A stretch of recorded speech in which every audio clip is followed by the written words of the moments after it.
Hey wet kitty. Hey other kitty. And that's what they leave on the rug. Hi. Those two slackers were already late for work and now they're gone for a nap.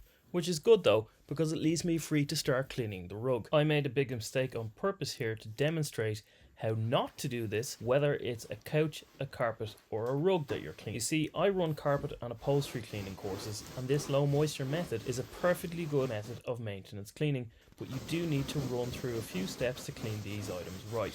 The pot lid is totally optional, and to be honest, I'd recommend using the towel with a different method, but more on that later. You may have guessed which step I skipped on purpose by what's clinging to the microfiber towel here. You see, 95% of soil in any fabric, whether it's carpet, upholstery or a rug, is dry, which means it can be vacuumed out. And it also means it should be vacuumed out, otherwise it emulsifies and turns to mud at the base of the pile.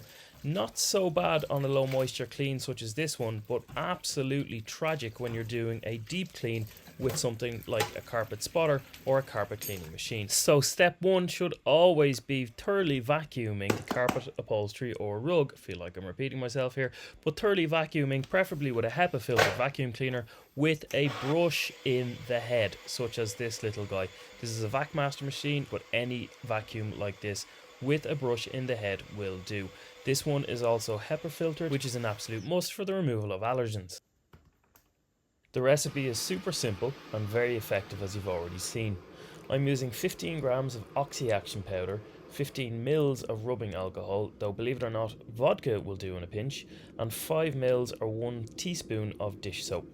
Put about 150 mils of cold water into your jug first, then top it up with 350 mils of boiling water from the kettle to make a total of 500 mils.